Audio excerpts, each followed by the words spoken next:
Hey folks, Jimmy here, aka Palette of the Dead. Welcome back to the channel and welcome to another issue of Mortal Realms magazine. As per usual with all these videos though, if you like them, hit that like button, subscribe to the channel if you haven't already, and drop a comment down below. I love hearing back from you guys, it goes a massive way to help the channel too, and without further ado, let's jump into it. So, we're on issue 66 of Mortal Realms magazine, and this week we get the Dominion of Sigmar statue, one that we've already had, and you get the braziers as well with it. Pretty good. Another bit of scenery kit to get going with. So yeah, as I say pretty much every time we get scenery, if you are going to paint up the scenery, best thing to do, spray paint it.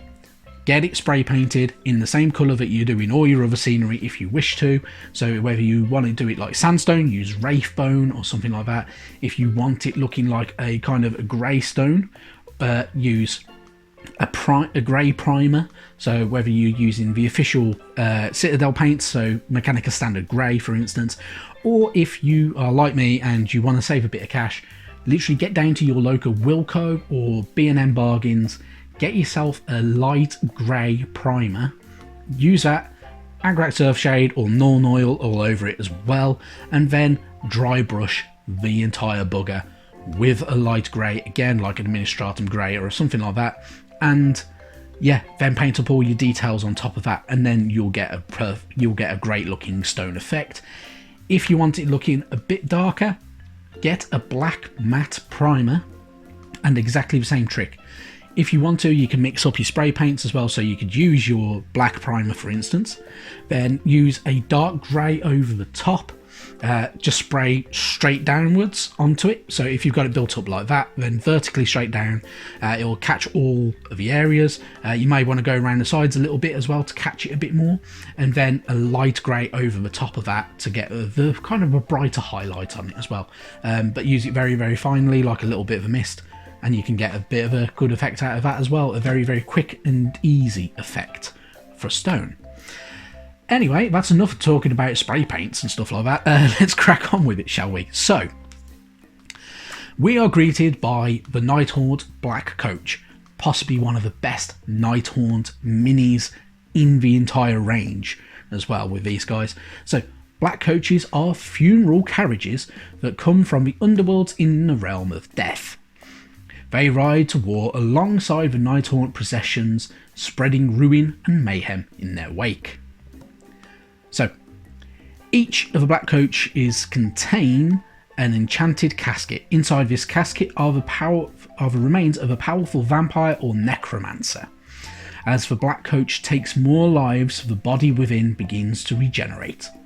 So, the power of the Black Coaches is the fact that they have this necromancer or powerful vampire inside the casket within the Black Coach, and yeah, as they go, the souls rejuvenate that necromancer or a vampire, and they can kind of regenerate and be brought back from the brink of their own demise really and destruction. So it kind of re-heals them and everything like that. As I say, definitely one of the best kits that you can get. A fantastic model. I really do need to pull my finger out and get myself one of these because it's a brilliant one. But yeah, really good stuff. And of course it has a few accompanying ghosts and spectres as well flying behind it as well with that one, but they are really cool. So Black Coaches of legend.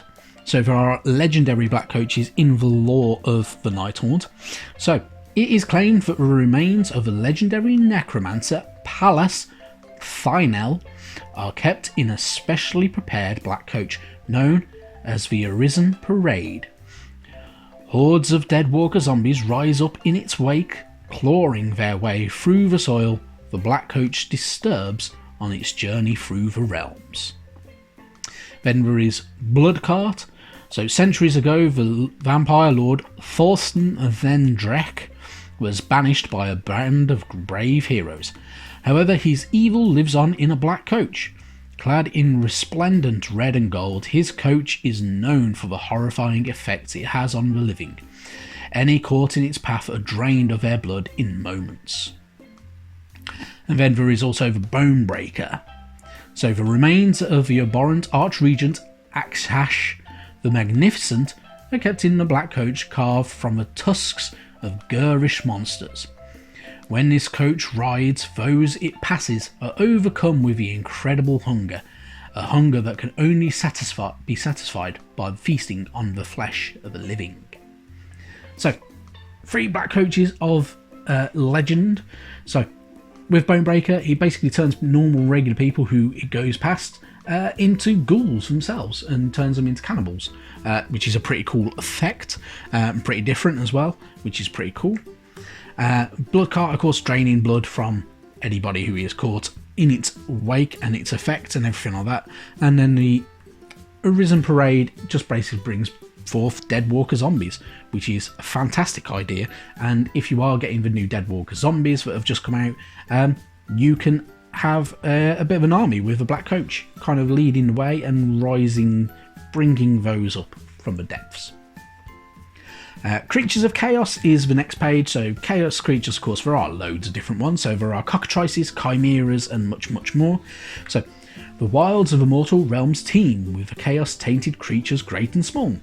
Twisted, violent, and filled with fury, these creatures of chaos are a constant danger to unwary travellers.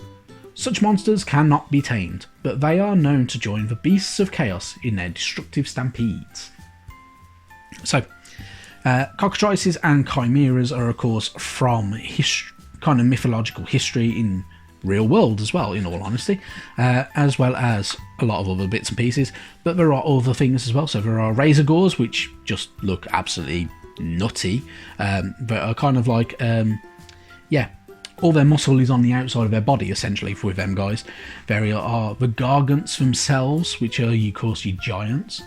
And then there are things such as jabberslaves, which are, very unusual looking kind of ghoulish creatures that obviously live in, that are very toxic. You have your Chaos Warhounds as well, that have been around for a long, long time. And Chaos Spawn as well, so these kind of weird, demonic creatures that kind of spawn and have some very horrific deformities and stuff like that, which are pretty cool. And pretty unique and different as well.